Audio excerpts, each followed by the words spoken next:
Exam Practice 4, page 129. Exercise 9. And now it's time for this week's correspondence report. And our subject today is women in politics. On the eve of International Women's Day, our politics editor, Gavin Myers, looks at the number of female leaders around the world and the countries that are doing well and not so well in terms of women's representation in politics. Figures released in 2012 showed that there were 17 countries worldwide with a female head of government, elected head of state, or both. That's more than double the number in 2005. This may seem like a big step forward for gender equality, but it's important to bear in mind that these 17 females still constitute a mere 6.4% of all our world leaders. One thing is clear. At the moment, male leaders still vastly outnumber female ones.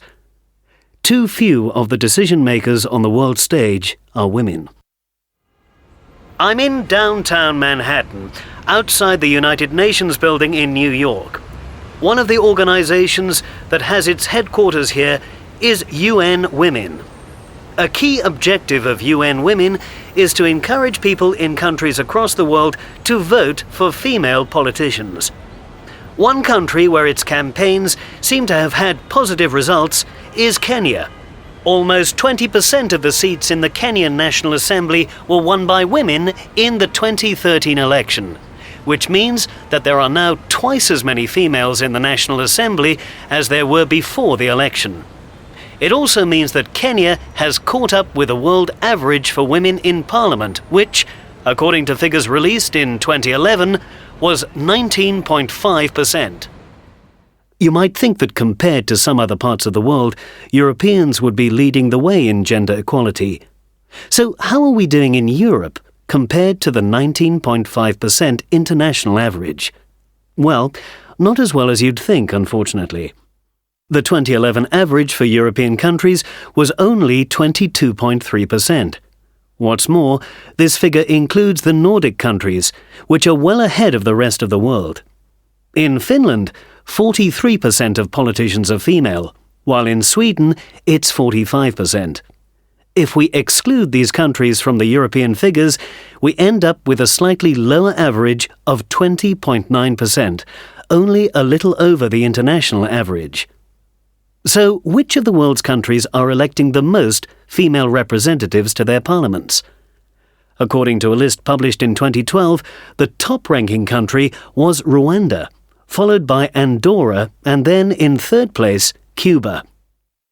And what about the United States? I asked some passing New Yorkers to try to guess what position their country held in the rankings. I'd say maybe 8th or 9th. I think we'd be in the top 10. The U.S., probably something like 10th or 11th. We definitely need more female politicians, but we can't be doing too badly compared to other countries in the world. Well, you're going to be surprised to learn that the U.S. is in 73rd place.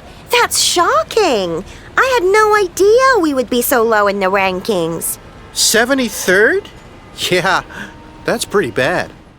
Here in the UK, we have no cause to be complacent either.